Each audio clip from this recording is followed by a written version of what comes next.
Good evening and welcome to the Cover One Buffalo podcast. You are joining your host, Greg Thompson, and tonight I am joined by special guests to be able to talk about the big news that continues to keep happening. And we'll get into the fun of that. If you guys haven't checked out everything we have going on over at cover1.net, please do. We have a lot of fun and exciting stuff going on, breaking down every single move that's taking place. We're going to keep you updated throughout of all free agency. We're going to be able to go through every draft prospect, breaking down everything that's out there. You have work coming in from Eric directly. You got all kinds of stuff from Russell, from Christian, from Zach, from Brad Kelly, from everybody doing all the hard work to get you ready for everything take place this offseason. Check us out at cover1.net. Give us a rating, give us a review. Sign up for the premium membership. The Slack channel has been just off the charts here. I know obviously all of us are kind of hunkered down. We were talking about, the impacts of everything that's going on here. It's great to be able to keep your mind occupied and have something else to take your mind off the realities of the world. So, as we've talked about on the previous shows here, you guys are coming here to get away from that and to let sports be a distraction. So we're not going to spend a lot of time there, but, be courteous to each other, be considerate, be careful, listen to the guidance that's coming out here, and everybody stay safe. So for tonight, our special guest first from a name that many of you will recognize, our man from WGR, Nate Geary. Nate, how we doing? Very good. I am hunkered down, as you'd say. I just had a delicious Irish dinner, had some corned beef, had some cabbage, no potatoes because I'm on that keto. But it's St. Patrick's Day. I kind of forgot. It's just been such a weird week. But what a great couple days. I'm pretty excited to hash out some Steph Diggs talk here. Yeah, it's going to be really exciting. Quick side note, it's a bonus that the people in Boston not only have to suffer through Tom Brady leaving, but it's St. Patrick's Day and they can't even go to the bar. That's right. So it's a real added Schadenfreude to enjoy there. And to be able to talk about the major addition that's coming aboard here to the Buffalo Bills, we thought that our best bet would be able to get an expert who has watched him throughout his career and knows the Vikings inside and out. Arif, Hasan, how we doing, my man? I'm good, man. Hunkered down as well. Have always been a fan of cooking, so trying out a bunch of different recipes. Had a 4-hour bolognese earlier today. That was pretty good.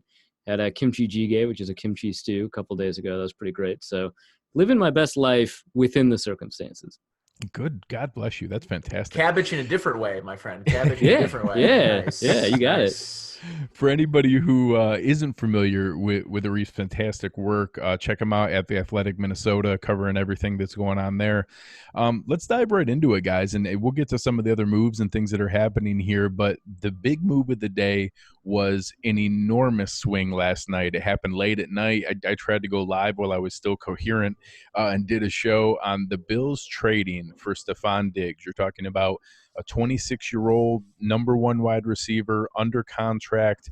They gave up, they paid full premium dollar for the price. And I got into that with some people today that I feel pretty strongly they did that because of the contract. If there's additional demands on top of that, we'll see where that takes us. But I'm going to assume it at face value right now that they're taking him on with the 4 remaining years and roughly the Vikings paid the first $26 million of the deal. The Bills take on the remaining 4 years and $46 million. But they gave up a lot, and they gave up a first-round pick. They gave up next year's 4th. They gave up a 5th and a 6th.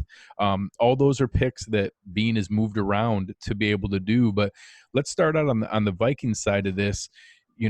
How are Vikings fans and people who are connected with the team taking this? Is this the culmination of an inevitable destination? Is there sticker shock? How are people feeling about, is this making the best of a rough situation, or how are people kind of interpreting this move to this point, Arif? I think Vikings fans are split. I think people who follow the team are fairly split. Some people, they see him tweet all the time, and it's usually and it was pretty easy to dismiss, I think, early on because, once he got on the field, he worked as hard as he could. So it was very easy to say, he's kind of committed to the team. But a lot of people got kind of sick of it, even if it was kind of trolling or if they had convinced themselves it was just him playing around. It got kind of annoying to some people. So, they wanted him on the team, but, finding a way to ship him off and get some return. A lot of people really like that. They think that, players should be seen and not heard. I don't know if I'm quite in that category or anything like that, but they got kind of annoyed with they would say his antics. I wouldn't even go that far. But they got kind of annoyed, and so this was kind of a culmination of that. There's another portion of people that are pretty emotionally attached to Stefon Diggs as much as you can be to an athlete. The face of the Minneapolis Miracle, a really remarkable player in a lot of respects. I think the engine of the offense this year for the Vikings, especially with Adam Thielen hurt for a lot. It was pretty easy for a lot of people to get attached to a person who has a ton of personality. In real life, when interacting with real people, is like a really kind person, does a lot for charity. I would argue that despite kind of all of this stuff that has come out or might be coming out about kind of locker room drama and stuff like that, it'd be difficult not to say that he's a high character person. I mean, he's done a lot for his family. He's done a lot for other people's family. And so people really connected with kind of his community outreach efforts. And so there's people on the other side of that recognize the kind of talented player he is. And, there's people who can kind of, straddle both. They say, hey, I understand that this is a fair value for a trade. I think even maybe the Vikings got more out of the trade than you would have expected. And I'm still sad, right? There's people that are like that, which I think totally makes sense because they haven't formed an emotional connection with like Denzel Mims or Justin Jefferson, whoever it's going to be that's going to be playing in that role. So right now, a lot of people would really like Diggs. And I think a lot of people in Vikings land consider Diggs to be a relatively not underrated receiver, but when people talk about the top whatever receivers, they don't tend to talk that much about Stefon Diggs, despite the fact that he's got this kind of array of talents that are really useful. So really split, a lot of kind of I think emotions about the trade. Not quite the same thing as the Vikings trading Randy Moss or anything like that. It's not quite that, but it's been a lot, and it's been kind of a pretty big story. So Nate, when you're hearing the way he describes that and talking about what's been, I think I'm going to say 90-10, 95-5 excitement. I've had a few people in my mentions asking about, is this guy a diva? Is he a culture fit? Did we pay too much? But I'm going to say in my mentions, it's been 95-5 in positive and really excited about the move. You obviously have the pulse on, the Buffalo fan base as much as anybody with your role hosting the show and how interactive you are with the fan base. What has your interpretation been from what you've heard from fans? And then how do you feel about your initial reactions of getting a player like this compared to what we gave up to do it? Yeah, I mean, first and foremost, I would like to start on sort of my side of this. Obviously, I'm really, really, really excited about just the idea of a player like Diggs, because I think it's been the type of it's been the role that they have long needed and have long failed to get, even though it's not for lack of trying. I mean, we know Doug Whaley traded up, and I think that for Sammy Watkins, of course, and I think that the scar tissue of the Sammy Watkins trade, and part of the trade that happened earlier in the day, where DeAndre Hopkins got traded for an old bag of bread, of sliced bread that was dipped in milk all day long, warm milk, and then given to the Houston Texans in exchange. So I think that, unfortunately, the expectation of whatever happened with the Bills and that trade was always going to look like an overpayment based on what we saw happen on the market. And I think that the Bills paid fair market value for a player with incredible talent at an ideal age in the prime of his career, 26 years old, fits the archetype of the players that this organization wants to bring in, guys that aren't going to count against you in a cap situation. He's the second highest paid player per year on the roster as it sits right now. And I think you feel really good about that. And I think as long as you can equate and understand that, hey, the Bills spent their 22nd pick on Stefon Diggs, and as long as you can get yourself there, and of course they traded a couple additional picks as well, a fifth, a sixth, two fifths and sixth or something like that, right? Future fourth, and then fifth and sixth this year. Yeah, the two that we got for Wyatt Teller.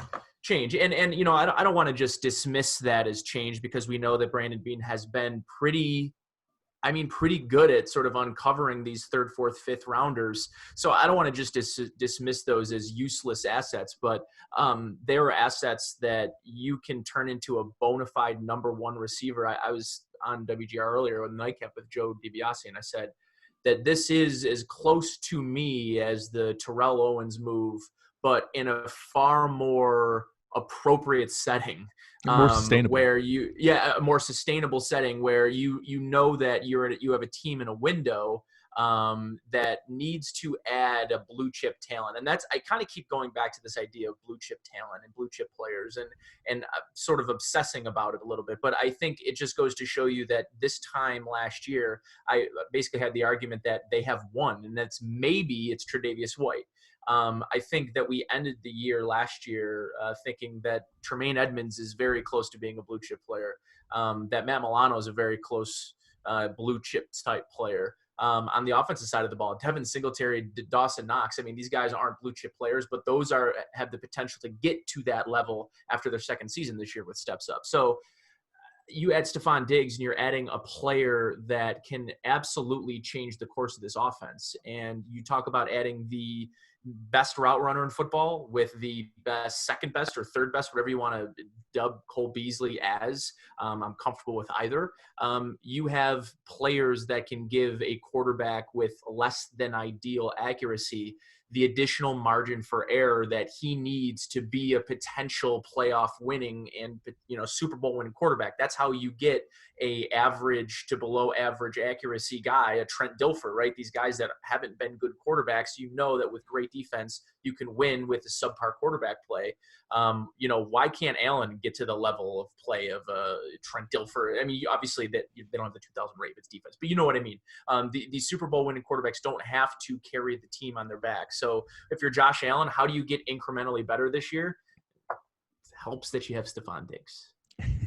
I think that's perfect in the way that you talked about it. I know I read the roundtable that you did, Arif, and I thought that you spoke to it well in that, the additional picks matter. And I do think that it's kind of balanced in the contract that's in place. I think the reason that Bean was comfortable paying the full premium is because you're getting him at, the Bills are taking on 11 to 12 million a year versus, obviously on the open market, he'd be 15, 18, 20 million a year for the deals that you're seeing going out there. I don't think he's a lesser player than Amari Cooper in the deal that he just got there. So, I mean, certainly debatable, at least in the range that they're in. So those things matter.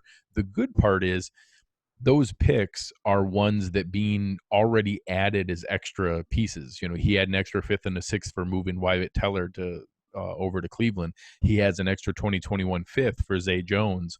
So, the seventh they got back kind of nets out that difference between the fourth and the fifth. It's those kind of moves that are there. We just made two other moves that we'll talk to in a bit here. He now has extra pieces on the defensive line, extra pieces in some different areas that I'm guessing we're going to see a couple more of those trades. And all of a sudden at cut down day, the way he has the past 2 years in a row, he's going to move a couple of those pieces to accumulate a couple more extra picks to be able to give himself this ammo because Brandon Bean has shown a propensity to take that additional valuable depth that other teams would be happy to have, and you can now turn that into an extra fourth, an extra fifth, an extra sixth, and use that for ammo here. So I think if he didn't have that history of doing that, I'd be a little bit more concerned that, hey, did we give up a little bit too much? But when you consider that, in the chat, we were kind of talking about it here, he basically traded a first, Wyatt Teller, and Zay Jones for Stefon Diggs versus the draft picks that were there. So it kind of helps, lessen the cost from that standpoint.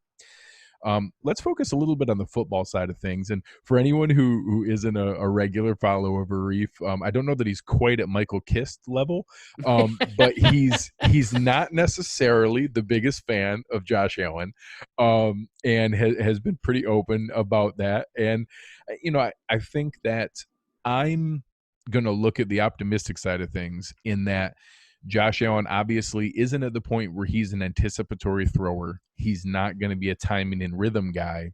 So if you're going to go out and get somebody, you either need somebody who can go out and moss somebody and just jump over top of them and get the ball and make it okay, or you need someone whose footwork and route running is so good that he visually creates separation to the point of beyond, the NFL version of open where you have to rifle it in there and just barely make it fit. He loses the DB to where you are wide open visually and can see the receiver be like, oh, wow, that guy's open. And then all of a sudden, Josh Allen's arm strength matters because he can fire it in there before the DB can react. And that all of a sudden now you're taking the areas where Allen does have some strength.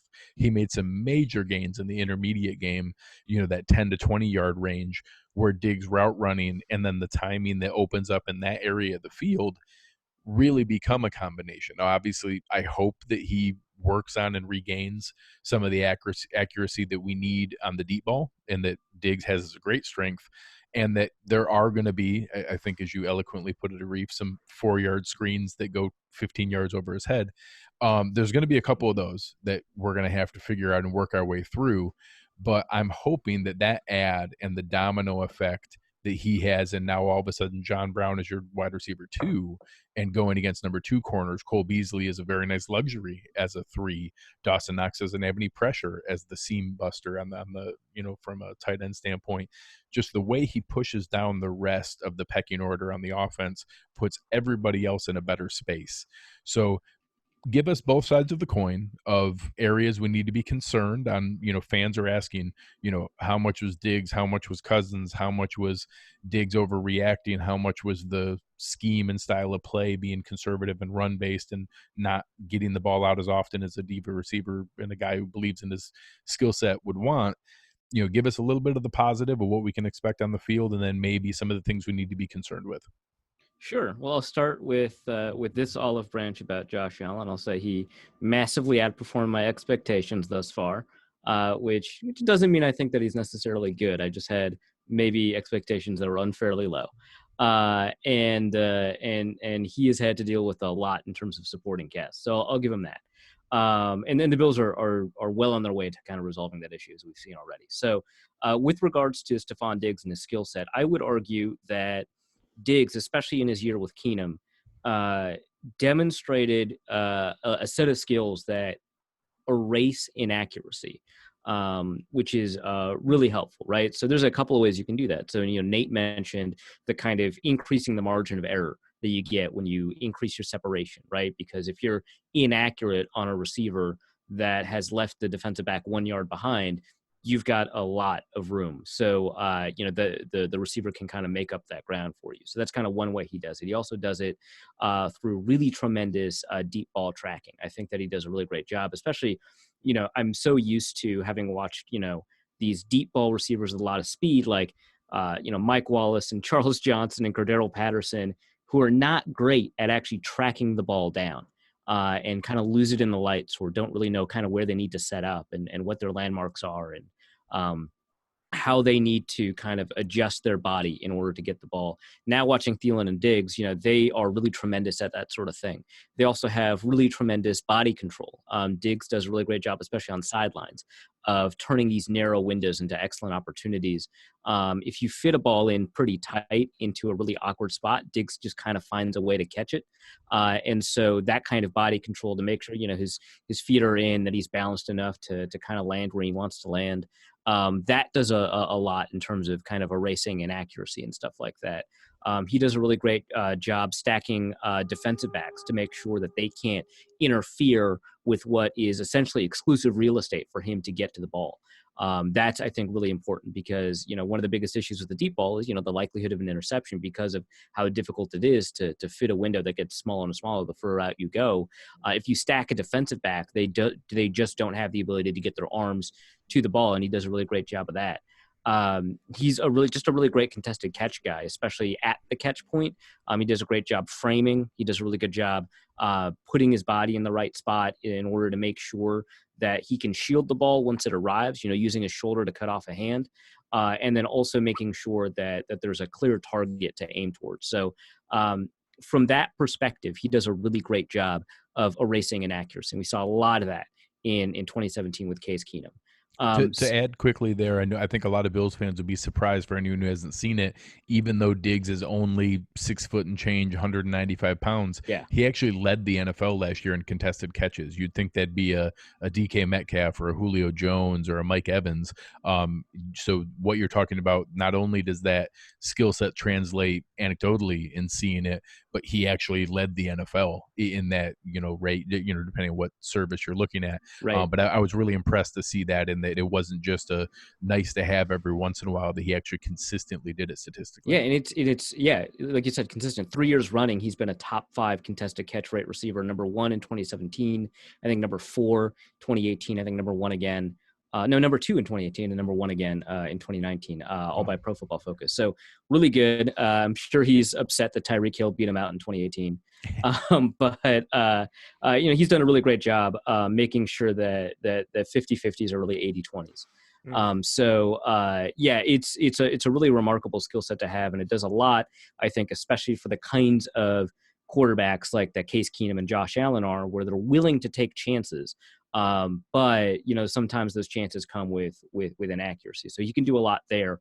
I mentioned that he's kind of physically capable. He's pretty good in terms of agility and good in terms of speed. He's a 3-level route runner, so kind of whatever the defense shows, you can run whatever play you want. If there's a kill at the line, you need to run a different play, he can run that route. You can ask him to do anything. He does short, intermediate, deep. He does every route really, really well. In terms of weaknesses, I think a lot of people expect him to be this really excellent after the catch receiver, and I think it's fair to expect that. He did a lot of that at Maryland. He played kind of a DJ Moore, Percy Harvin role there, so he's like running the ball at times at Maryland. Mind you, he had a linebacker throwing to him, so sometimes he just had to take over. He's a good, but I wouldn't argue that he's like necessarily a great after catch guy. I think people kind of expect what you get from Golden Tate or Albert Wilson. I would rather send him on an intermediate or deep route and have him gain his yards that way, unless you're on like a 3rd and 20 and a screen's kind of your best option. And he can make that work. I probably wouldn't do that.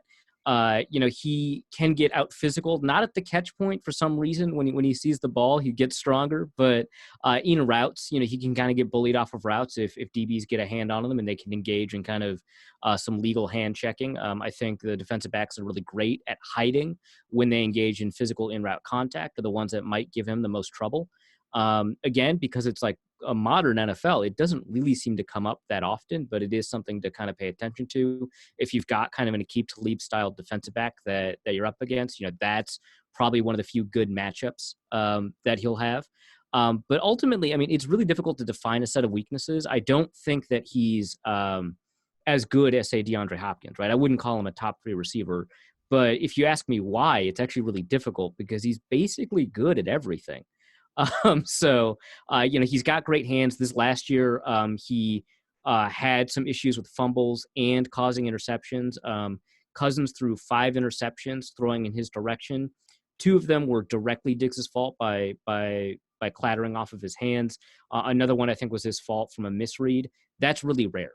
He does a really good job reading defenses, and he's usually on page with his quarterback. And he's got really great hands. I think he had 0 drops the previous 2 years combined, or something along those lines. So it is pretty rare. And then the fumbles were just kind of wild.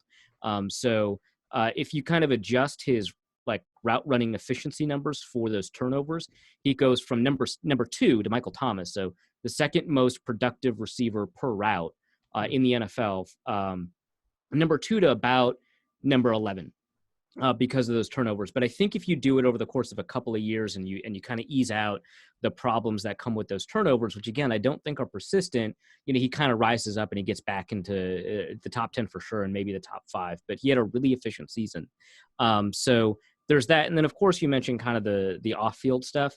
I personally don't think it's that big a deal. I see him kind of throw sideline tantrums every so often. And I think one probably pretty good example of how the team feels about it comes from an example that actually happened with Xavier Rhodes. When Xavier Rhodes was beaten by Marvin Jones in the end zone for a touchdown, Xavier Rhodes did something that Stefon Diggs kind of does. He got upset. He started yelling on the sideline, threw his helmet, and Zimmer benched him immediately. And then right after the game, he went off on how, Rhodes did this and you shouldn't do it and you can't do it. And that's just not what he allows. Diggs does it, and he's in on like the next play. They kind of just don't care, and it's not because they're like scared of him. It's kind of difficult to imagine someone being scared of Diggs if you're on his team. It's just because he's not really very disruptive, right? He like stews in his own corner, and then he like resolves himself, walks over to Cousins, and like makes a plan. Like it's kind of productive, honestly. And so you ask players about it after the game. You asked Mike Zimmer about it after the game, and you're like, hey, so Diggs kind of blew up on the sideline. What was the team thinking? And they were like, oh, he did? Huh, interesting. Well, I didn't notice it. He just kind of does that. Don't worry about it. It's like that's the kind of response that you tend to get. So it doesn't bother me that much.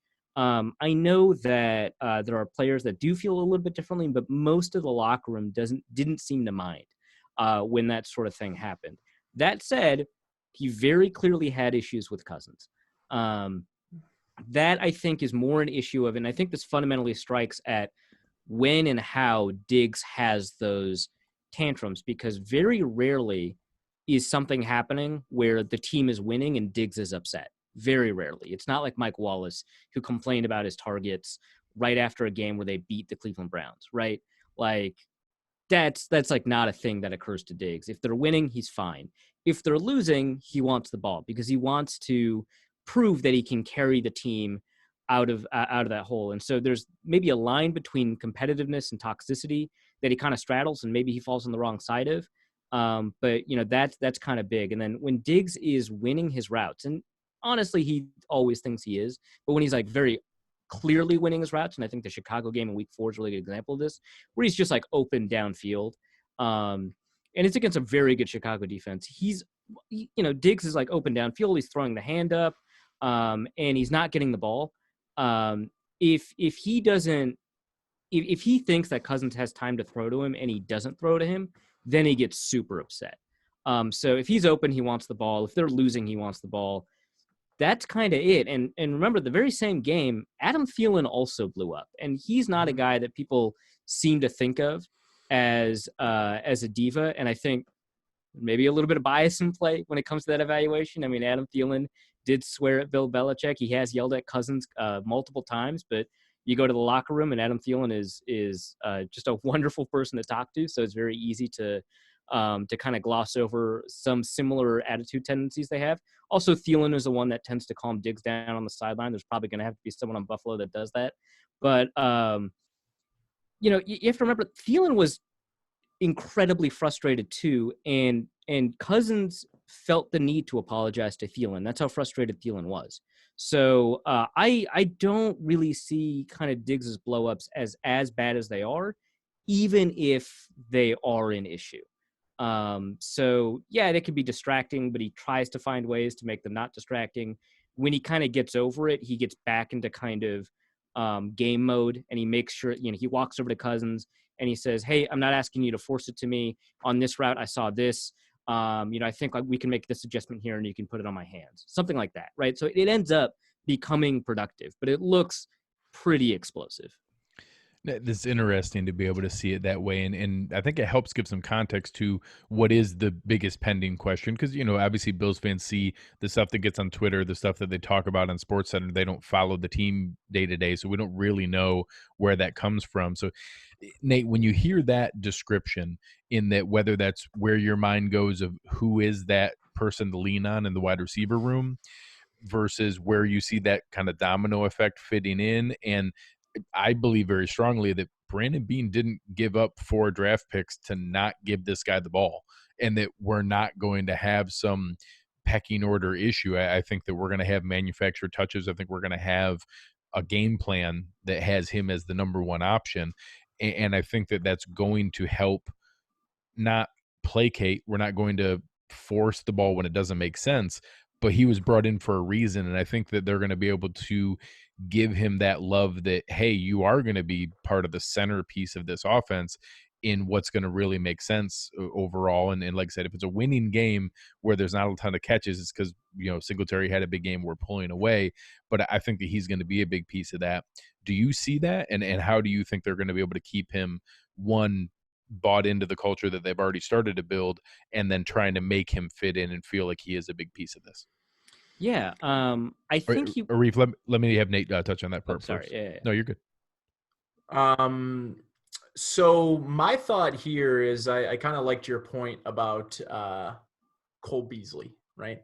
You mentioned Cole Beasley as maybe the main beneficiary of a move like this, and I think that's probably right. And I also think the other main beneficiary should be the deep ball with Josh Allen, but not in the way that you might think based on the addition of Stefon Diggs. You're thinking, okay, well, Nate's obviously talking about his ability, Stefon Diggs' ability to get the ball down the field and him high point the ball on deep shots, right?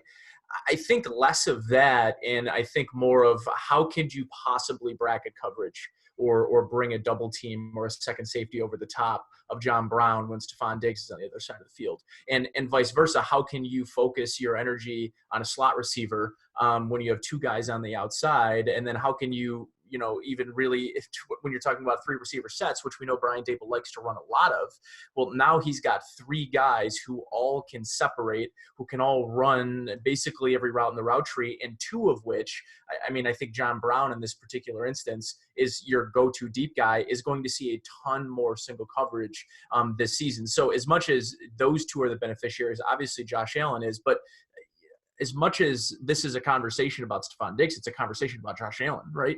And how you manufacture touches for Diggs is less important to me than how Josh Allen takes a step in those balls of 20-plus yards. Because I was pleasantly surprised with the improvement I saw in the short to intermediate throws this season. I think obviously Cole Beasley had a big reason for that improvement in the intermediate areas, and I think John Brown did too. But where and you mentioned the anticipatory throws, Greg, and I think that's also an area that I saw more from him last year than I probably did if you combined his rookie season and all of his college film combined. I think you saw more of that. It's easy to go up from zero. Yeah, right. Exactly right. So you're spot on about that. It was those deep balls, and from my own experience playing the game and having a very similar issue when I was a kid, is honing in how you throw a deep ball and not overthrow a guy by 20 yards. Like there were throws, Greg, and Arif, I know you know this, like there were throws where, John Brown is streaking on a post route up the middle of the field, and, Josh Allen overthrows him by 15 yards. That isn't, hey, I need to, put my shoulder up an extra degree and cock it, like it. That is to me less mechanical, and that is 100% mental. And once that hurdle, I think in that second Patriots game where he hits John Brown, he hits Dawson Knox, where you can see the velocity being taken off the football in a way and almost aimed a little bit more.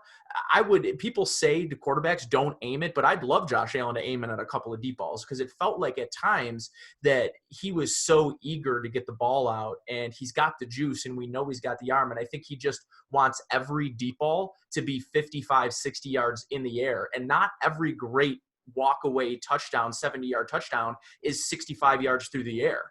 And understanding that and bringing that nuanced approach to a new season, where I think a lot of Josh Allen's game is like a 3-point shooter, where if Josh Allen starts the game 0 for 3, 0 for 4, 1 of 5, we know that could be a game that gets away from Josh Allen. That's why some of the game plans early on in the season last year in preseason, throughout the first couple weeks, we saw a commitment to the passing game early on in games, and even in the preseason, where we were almost like, why are they passing so much? But it was, for me, I think that's Brian Dable trying to understand a little bit of what makes his quarterback tick. Is he a guy that needs to be involved in the game plan early? Much like Diggs, I think you have a player in Allen and Diggs that both need to be a part of the game plan early to set themselves up for success for the rest of the game.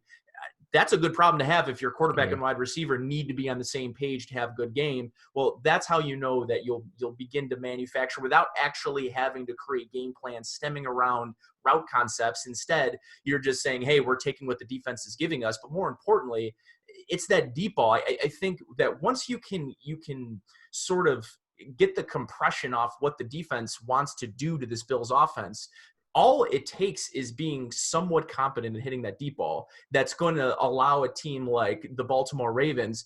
Like the Baltimore Ravens can't run cover zero blitz at you all day if you keep beating them over the top. So, that's the thing, is a lot of these looks that the Bills got towards the end of the season was simply because the deep ball couldn't be thrown accurately. Once it did, I thought the Bills had more success after that Patriots game. But again, a lot of this comes back to just Josh Allen, his development, but more so the development of that deep ball, because that is arguably the single most important development this Bills team has this offseason is hedging their bets that Josh Allen can hone that in and not be 9 of 68 or whatever he was on deep balls, on balls over 20 plus yards. Like that number has to be like, you know, I could probably do 9 of 68, Greg, and I haven't thrown a football in quite some time, but like I really might be able to get 9 of 68. Well, and I think it puts him in an interesting spot. And I had this debate with a couple other people that said, man, I don't know if I want to, go and add. This was, I think they were talking about AJ Green at the time. And like, yeah, that's going to put a ton of pressure that now he has to use that top guy. And I said, no, that's a terrible way to look at it, in that it's not putting pressure, it's removing excuses. And that if that Yeah, results that's in a great way to put it. stress, it is what it is. I said, but we need to know what we have. After we get through this season, we're looking at the decision of the 5th-year option for Josh Allen, which now in the new CBA is fully guaranteed. And that we need to know, hey, we've now given him every opportunity. I still wouldn't mind a little tweak on the offensive line, but when you're telling me that you just gave him Stefon Diggs, John Brown, Cole Beasley, probably a receiver out of this draft, Dawson Knox, a healthy Tyler Kroft, we're talking about you have everything you need to know. We're going to know what we have, and that he does need to take that material step forward from a deep ball standpoint. He needs to maintain and make the gains he created in the intermediate game, and how strong he got from 10 to 20 sustainable. And to keep that, he needs to show that, hey, he is able to feather in a screen pass here and there. He is able to hit a swing route and not fire it into Frank Gore's chest immediately. He needs to be able to show that he's making those gains and improvements. And now there are no excuses. There isn't going to be anything, well, hey, there wasn't a third weapon to be able to create separation. They were able to draw all the coverage towards John Brown. They were able to focus in on Cole Beasley on 3rd and 5. Well, now they can't do that. Now that you've removed every opportunity for that, they're going to be able to set up the offense that they want, and we're going to be able to make an informed decision. Hopefully, it's an easy one because he does make those steps forward. But if not, you've now removed any other excuse that you've had with some of these other guys where you weren't sure, hey, did they give whoever it might be? There are questions on Mariota, there are questions on Trubisky, there were different questions, and some of these guys that, hey, or did Bortles, did we give them enough weapons, or is it because they weren't that good? And that, if you eliminate that, now you have an informed decision because you've given him every opportunity to succeed. And obviously every Bills fan is hoping that it's an easy slam dunk yes, because he takes a material step forward. But if not, they know. And now they've answered that question very definitively, that, hey, we're doing that. And they've built a fantastic roster. And I'm going to say, arguably, let's remove Josh Allen completely. The Bills are now going to have the 52, arguably the deepest roster in the NFL, one of the best rosters in the NFL, and right there with anyone like the Chiefs, the Ravens, the 49ers. I think they're at worst in that top 4 from talent, from 51 or 52 down to number 1. The rest of those spots, they're giving themselves that opportunity for an informed decision to know that. So I'm curious to see where it goes beyond there. Arif, you were chiming in on the idea of maybe where those dominoes are going to fall or how that's going to fit. Do you think that makes sense in the way that they're going to utilize that to, again, I think giving up that much ammo for a player of this size, you are going to manufacture a little bit, and that when you grow up organically within the system with a guy like Thielen across from you in what is one of the few offenses that were even more run heavy than the Bills, I think that you have the opportunity to say, hey, we know you're really good, but come on, kind of know where you fit in here, where you're going to get the ball when it makes sense, and you're going to have to be a good soldier the rest of the time. I think there's almost a little bit different dynamic psychologically that, hey, this is the guy we just gave up all that stuff for. We better make sure it goes well. Hey, there isn't an obvious guy parallel to him that I don't think John Brown's. Yeah, I'm a huge fan of John Brown. I don't think anybody puts him on par with Adam Thielen.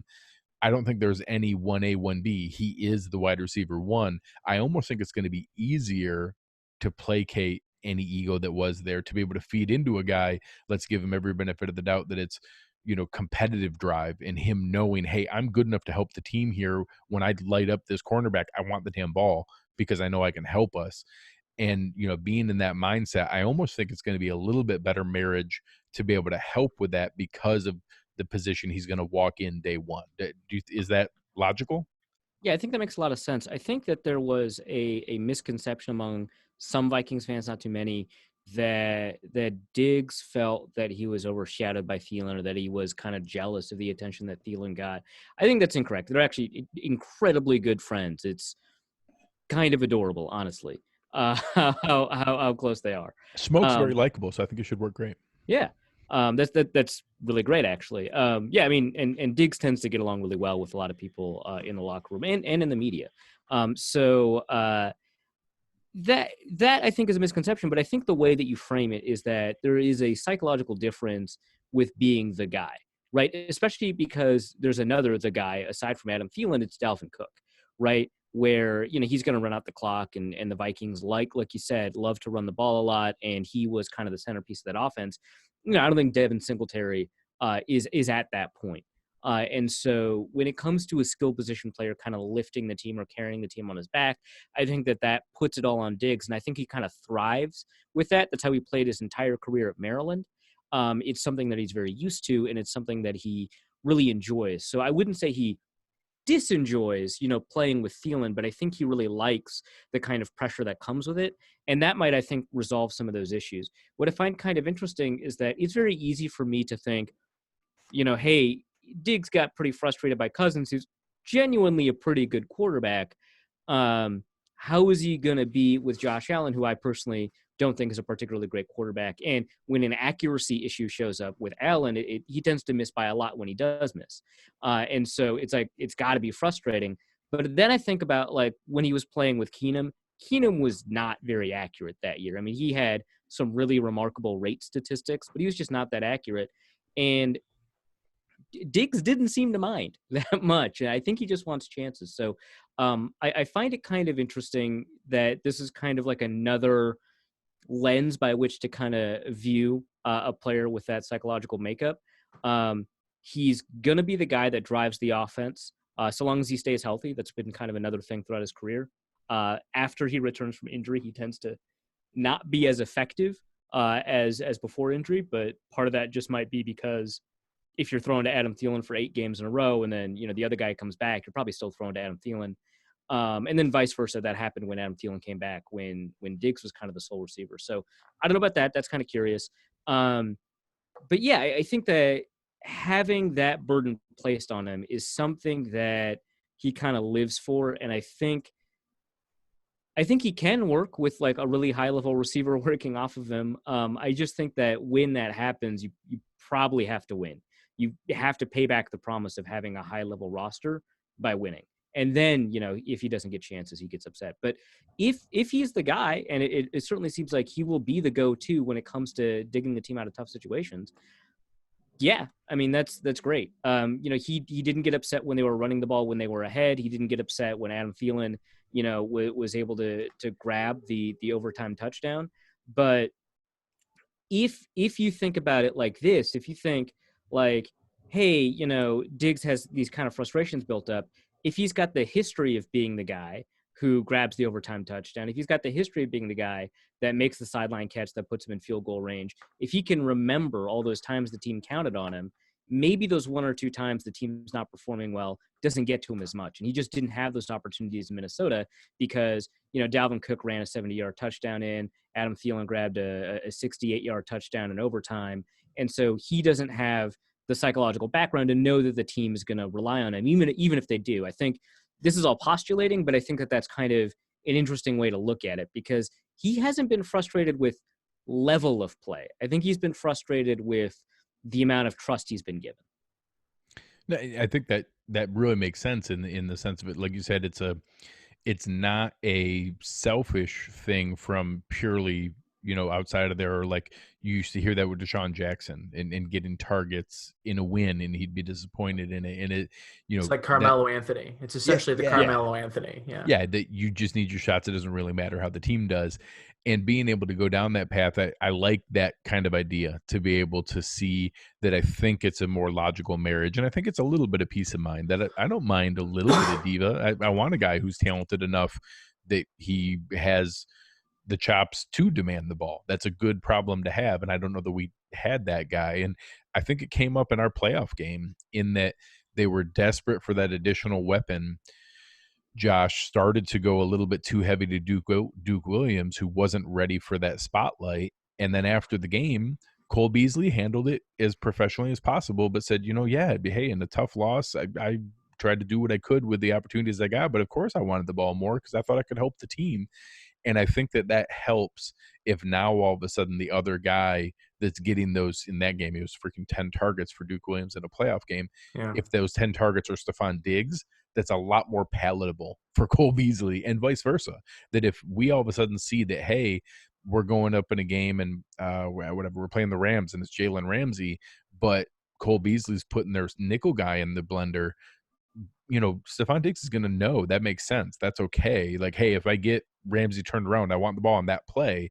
But if Cole gets more, targets that game, I think he's going to be on board as long as it's part of a win and not missing out on him when he has a chance to make the game winning play. That kind of stuff. I think that totally makes sense to be able to see that mindset. So Nate, one last thing before we flip over to some of the other Bills stuff.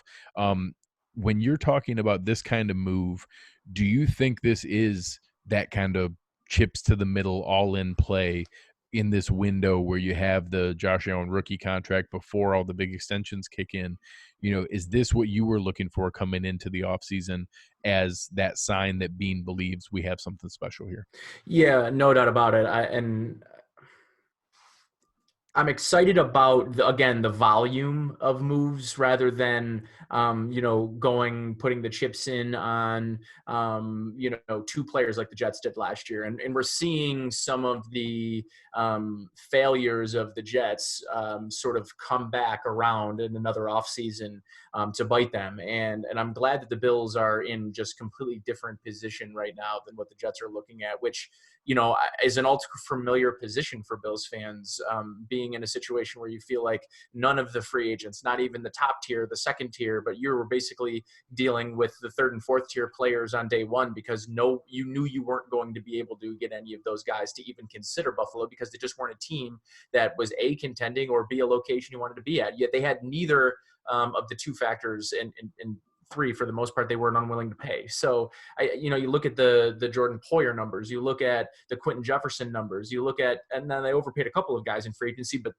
some guys are just going to get overpaid. But the value that Brandon Beane continually gets, I felt in a pretty low place by like maybe earlier than that. It would have been like 5 p.m. today. I was thinking to myself, man, this defensive line is the only thing I'm feeling real shaky about. And then he goes out and gets two guys that I think from a value perspective, we'll see with Butler. I think that, with Washington and McDermott and the pieces in place defensively for him, they know what they're getting in him. And I saw Joe Marino's tweet while we were on here, while we started the show, mentioning that's not a move. That's not a shot in the dark.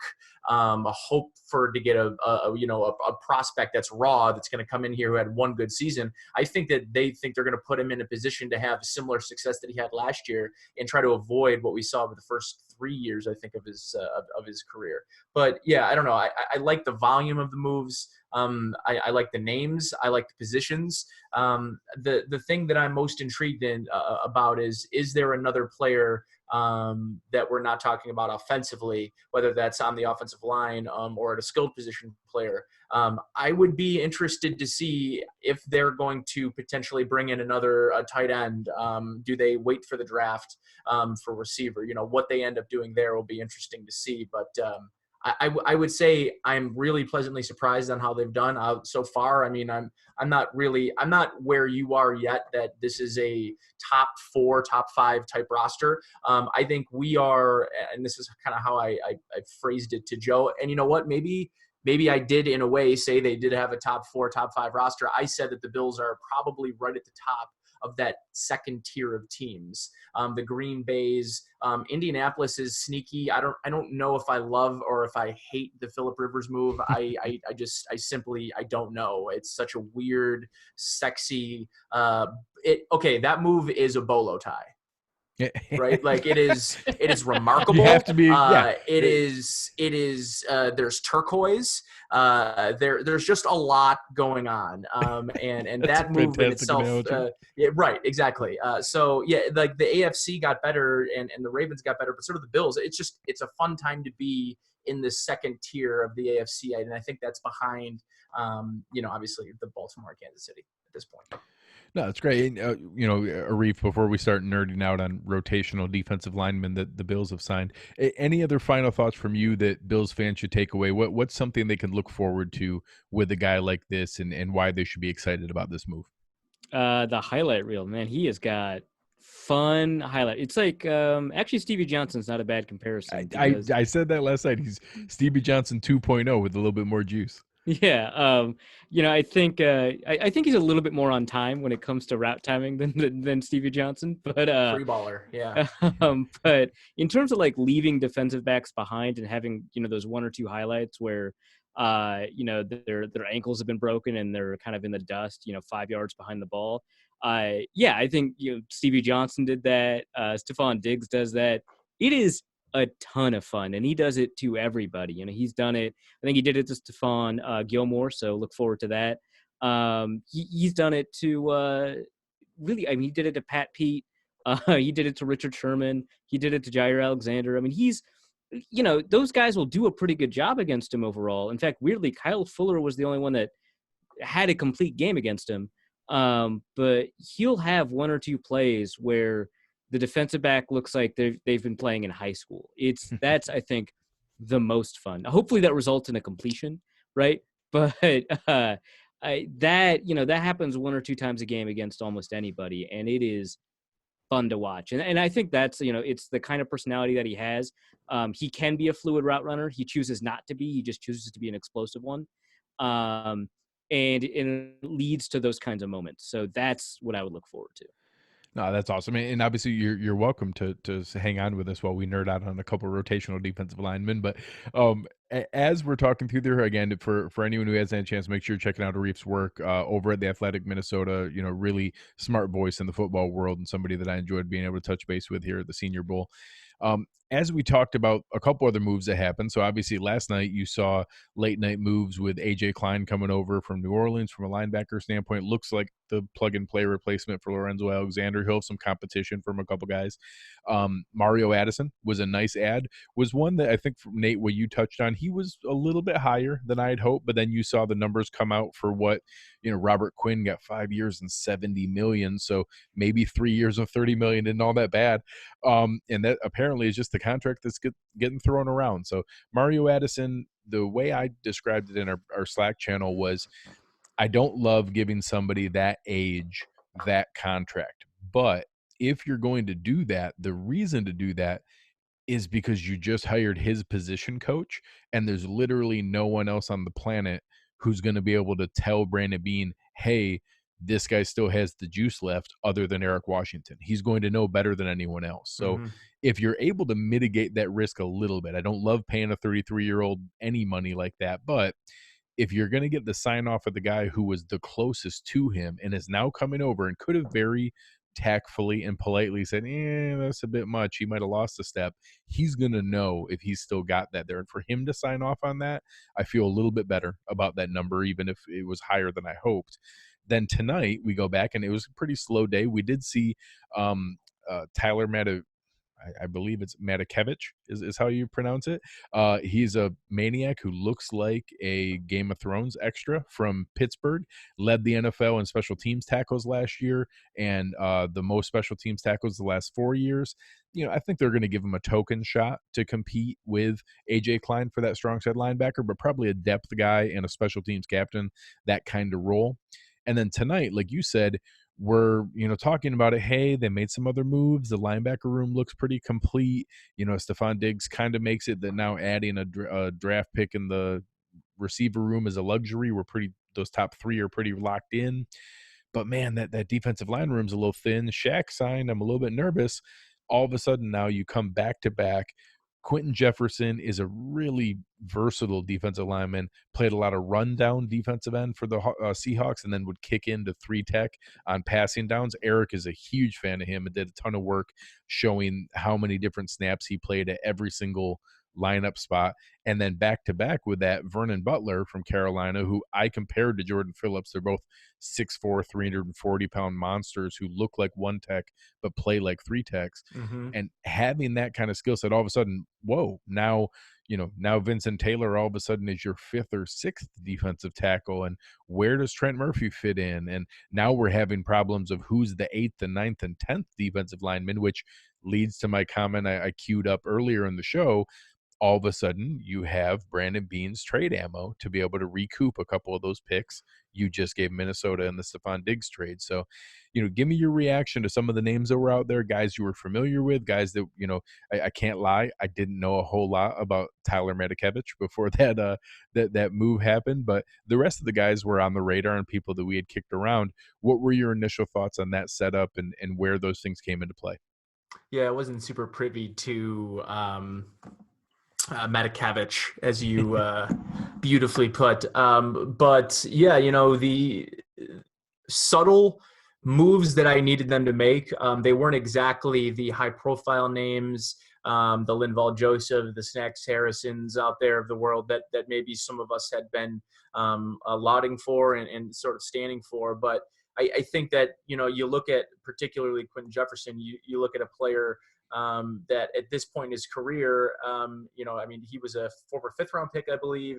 He was picked up off waivers and basically outperformed a lot of the guys on his own defensive line that are going to be up for major paydays, and most notably Jadeveon Clowney, right? And Jaron Reed, another guy that's likely that he just re-signed in Seattle. And I saw a lot of good reviews for Jefferson amongst some of the Seattle media, talking about they would have wanted to see him back instead of Jaron Reed, which was interesting to me. So, they didn't add in terms of the sexiness or the names that, let's say, like Baltimore added, Michael Brockers and obviously Calais Campbell. That was a big trade, obviously. But they paid $26 million for those two. That's right, and the Bills paid that collectively. Not even. Not even. If you take Addison and Jefferson and Butler, the three of them together are $23 million versus the $26 million they paid for Campbell and Brockers. Yeah. So, and you look at that, and yeah, those are names, and that's some girth. Like they've got some serious girth in that defensive line. Good ad. I like the Bills' versatility across the line. Yeah, you mentioned Trent Murphy as the odd man out. I wouldn't necessarily guarantee that. No. I think there's a scenario where, knowing that you've got 3 defensive ends 30 plus, that keeping Trent Murphy around with your cap flexibility may not be a bad idea. Maybe, but I think, then you wonder, what are you going to do with Daryl Johnson, and is that a guy you want to continue to keep around for developmental purposes? Real quick on that point, I think it gives him the flexibility to wait to cut down day. I think that you can go through there and all of a sudden, hey, we're at September 1st and Jerry Hughes and Mario Addison are both healthy, looking good. And hey, we stumbled into Josh Uche at pick 54, or we got Bradley and I fell to pick 86. And Daryl Johnson's looking pretty good. And we know Quintin Jefferson can go back and forth. Now, all of a sudden, you can make a football decision, and it happens to have an $8 million bonus attached to it, but you're not doing it purely to get the money back. Yeah, and again, these are all moves that Brandon Beane. It's sort of like Curb Your Enthusiasm, where Larry David starts the episode by setting up the joke that he's going to finish at the end of the show. Yeah. And Brandon Beane is signing people and signing players for what you think is a particular need or a particular hole, with the flexibility and the back end of being able to get out of that contract. I mean, essentially, the 2 defensive linemen they signed today are essentially 1-year deals for the most part, that you can get out of. Jordan Poyer's essentially a 2-year deal that you can get out of after 3 years. So they essentially give him a year, and his cap hit at $6.5 million. It's magic. And for anybody that's in the chat or watching or listening, or that will listen, that's a Sabres fan, I know that this strikes particularly deep for you, because the particular general manager for the Sabres was was supposed to be touted and was touted as this, salary cap genius, when I think Brandon Beane is proving move after move, trade after trade, that his understanding of value is his single greatest asset, in understanding how to manipulate the cap in a way to do the exact opposite that Les Snead and the LA Rams have done, to build maybe not a roster that's as top heavy, but holy cow, way deeper and I think way better built to play games in January and into February, where a top-heavy roster we know can be good one year and down the next. All it takes is one or two injuries, and the Bills have built a roster that can sustain injuries at just about every position. I'd like to see them add another offensive lineman. Yeah, no, I think that's a good call. I'm going to come back to that here in a moment. I had called it earlier in the Slack channel and on Twitter that I think Brandon Beane's final masterpiece, piece de resistance move, he's going to trade Trent Murphy, and it's going to blow everyone's mind that he's going to get trade compensation back for Trent Murphy, and I can't wait to see everyone's reaction to it. Hey, I'm looking forward to it. If you think it's going to happen, I'll hop on your bandwagon. The details came out while we were on the show here live, and thank you to Ron in the chat, copied him in there. The full details for Jordan Poyer's deal now came out. It did add on the additional years. It basically takes his existing final year, that cheap deal that they brought him in on, adds it onto the final 2 years that were the 2-year $20.5 million. It makes it a 3-year $22.7 million deal. They did it, again, Beane is a genius. He did a $3 million signing bonus and a $4 million roster bonus that hits in the 7th day of 2020, which means on March 25th, which is simply a week later, he gets another $4 million. So all of a sudden it's, hey, we really appreciate everything you're doing for us here, Jordan. We're going to give you $7 million up front, but we can afford to eat an extra 4 of it this year. And all of a sudden we can add a little bit more to that cap number, more than we would have, to be able to take care of it. And then all of a sudden you're not kicking a ton down the road. You're only adding $6.275 million next year with a $1 million signing bonus. He's only going to have a $7 million cap hit next year. And then 17th among safeties. Yeah, and that, 18th, heck, that's something like 17th that? right Yeah. now. How right, many other right. extensions and contracts are going to be signed between now and next March? He could be It's Quintin Spain all 22nd, over. 23rd, 24th, and then the year after that, he's going to be $6.6 million. And it's just having that kind of cap flexibility is so smart when these big extensions are kicking in. I do think that we see both Dawkins and Milano. I'm going to assume after the draft. He had talked about them taking place after he can focus on it, but heck, Jordan Poyer happened today, so I won't put anything past him. I like the idea of being able to take those moves, take advantage of the cap that's out there. And I was playing around. We talked about it in the chat. I think that our best case scenario is that maybe there's 15 million more realistically with the cushion he likes to keep. There's probably 8 to 10 million left. In my mind, that's one of those lower tier running backs for 2 to 3 million. That's maybe a shot in the dark on a corner at 2 or 3 million. Maybe that's a Greg Van Roten for 5 or 6 million. What are some names you'd like to see that, although he's already added a very nice bevy of talent, we've filled a lot of holes already. Where are the spots that you could still see a little bit of shopping left? So I'd like to maybe even stay local, stay close to home. I wouldn't mind them maybe restocking on Ladron Waddell on another 1-year deal. Sure. Kevin Johnson. Kevin Johnson. The same thing. If they don't go and find a corner, I'm a little jealous, a little upset that Desmond Trufant became available. I don't think it was necessarily known he'd become available. Yeah. To me, he's the guy. Or Chris Harris is another player, like corner, offensive line. Those are two obvious positions I'd like them to maybe consider adding another piece to. Those are a little on the larger side. I don't think at this point Chris Harris is kind of in the realm. It could be. I would be surprised if it was. Having said that, the running back position is another one I'm really looking at. Devonta Freeman's an interesting name for me. I know the injury history is there. I would be interested to see him with Devin Singletary. They're both small, powerful backs. Then you have TJ Yeldon as your third back who can catch the ball out of the backfield. I'd be interested in that. Well, and a So nice note on him, a lot of fans, and I've been poking the bear. I was, totally against the contract that Melvin Gordon was looking at before, but all of a sudden when Austin Eckler signed for 4 years, 24 million, I was like, huh, if that's the number for Melvin Gordon, I might be on board. The yeah, one difference is Devontae Freeman already got his monster payday. He hmm already got his $40 million deal with that's 20 right. some million guaranteed. Melvin Gordon's never gotten that. So the odds of one of them taking a The lesser deal. surprisingly lower than market deal, it's a hmm lot more likely that Devontae Freeman's the one that's going to take that. So I actually like that name a lot, and I think it's one Bills fan should listen for. Yeah, I would be all about it just from a kind of an offsetting skill set Yeah. standpoint.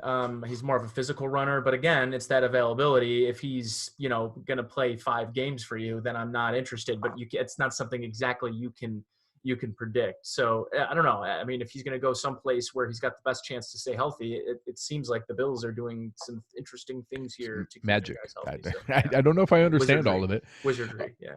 But so I think that you touched on a couple others. I don't think we're still in the market for Chris Harris. I think especially Yeah. seeing what Trey Waynes got from Cincinnati, I think that took us out of the Chris Harris market. But I think Mackenzie Alexander is a name that is in Yeah. that Kevin Johnson tier that, was a first round pick, didn't quite live up to it.